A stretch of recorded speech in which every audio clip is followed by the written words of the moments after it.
what triggered the sort of NVIDIA uh, turmoil is basically uh, Meta apparently is in rumors to be buying billions of dollars worth of Google TPUs, which are tensor processing units. They're designed specifically for AI. Google just released their seventh generation. So Google has been building TPUs, their tensor processing unit chips, for around a decade now. So like they started for a long time ago because they've been doing various different AI things for some time, and they've optimized these chips for AI specifically, and now they're selling them to other like other companies who want them. And Meta just bought like or might be buying billions of dollars worth.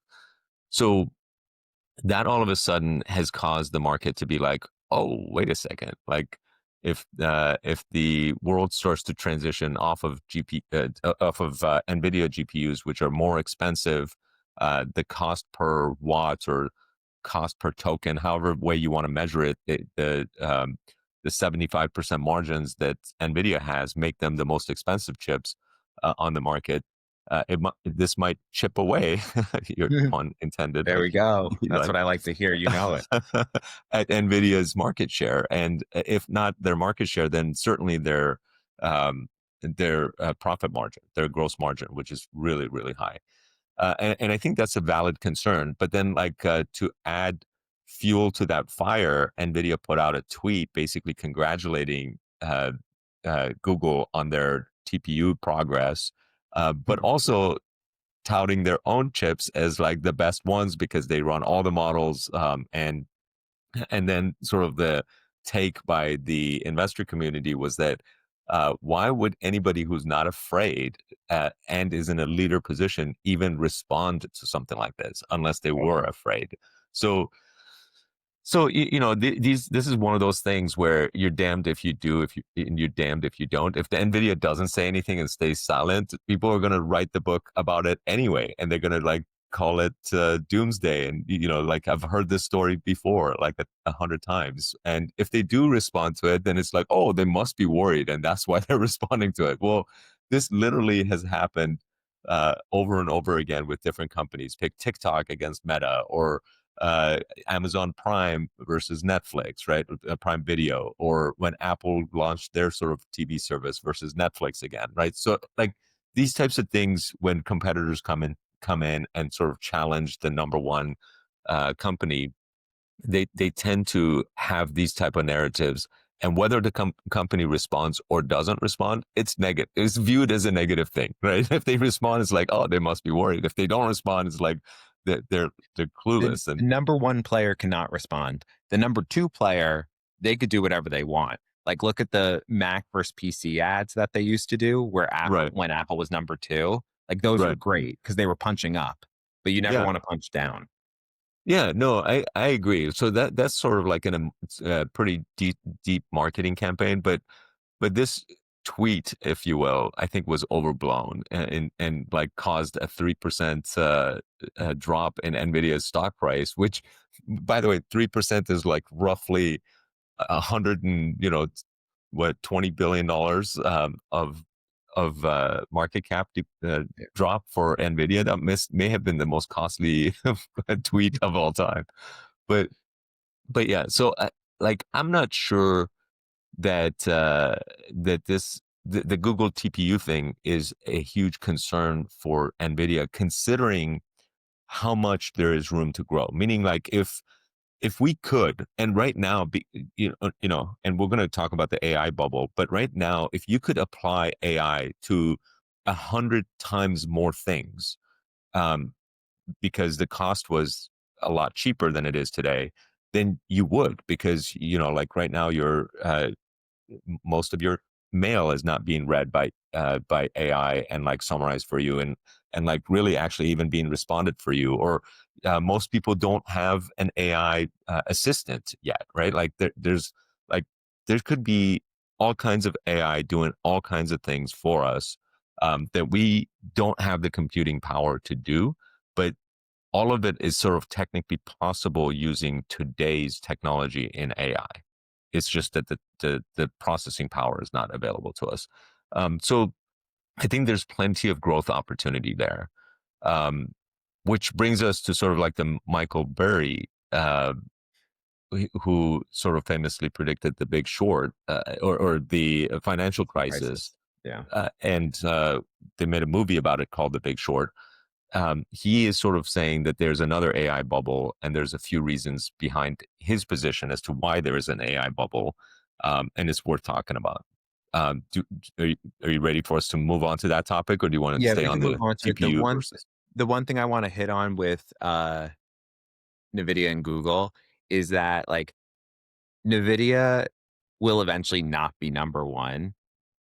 How long Mhm. that takes, who knows, right? Like, is it tomorrow? Is it in a year? Is it in 10 years, 20 years? Like, you look at BlackBerry, right? They were number one until Apple. Apple, you had a bunch of people calling for an iPhone killer with Android. That hasn't happened. And I'm Right. team Android, but that hasn't happened. So, like, when I see things like this, when people are like, oh, Google's gonna, you know, uh, overtaking NVIDIA because of their TPUs, I'm more of a I'll believe it when I see it type of thing. And I know Meta's maybe doing this order, but that we're a long ways away, in my I, opinion. Actually, yeah, I agree with that. I think usually the number one player stays number one for a lot longer than people think, because usually it takes a disruptive technology to unseat the number one. Yeah, And in the chip market, it might be easier just because there is no consumer loyalty to any yeah, it's particular strictly chip brand. business. It's strictly business. So these decisions are being made in the background. You don't care as a consumer whether OpenAI or ChatGPT uses tensor TPUs or GPUs from NVIDIA. Like, who cares? Like, you don't even know what it's using or AMD chips or whatever. So they can make that swap and pretty easily. So there's less consumer loyalty there, and therefore it might be easier to unseat the number one. But historically, especially for consumer related brands, to unseat the number one, you kind of have to have some kind of disruptive technology come around that makes something 10 times better or 10 times cheaper. And that is sort of like the catalyst as to like what causes the transition to happen. Um, and Google's TPUs, are probably going to do well, especially in a rapidly growing chip environment, but they're probably not going to unseat NVIDIA. That would be my guess. And by the way, like others have been doing this chip replacement thing for specialized purposes as well. So a perfect example of it is Tesla changed out their chips from NVIDIA chips in their third generation of their full self-driving hardware. This was done roughly, I want to say 5-6 years ago, where they actually switched over, or 5 years ago maybe, they switched over to their own AI chips that were optimized for self-driving purposes, and they needed a subset of the instruction set that NVIDIA chips had, and therefore they could make a chip that was way more optimized, way more power efficient for their purpose, used less than 100 watts versus 300 watts of power, and Tesla has been using those chips in all of their vehicles for inference, which is what the car uses to decide what to do. And both their hardware 3 and hardware 4, and of course the future's hardware 5, is going to be using Tesla's own chip. So the sort of like custom specific chip for specific purpose has already been something that has been going on for some time.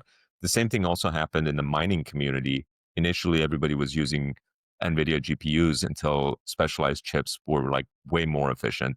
They were like to the tune of like hundreds of times more efficient than NVIDIA's general purpose chips.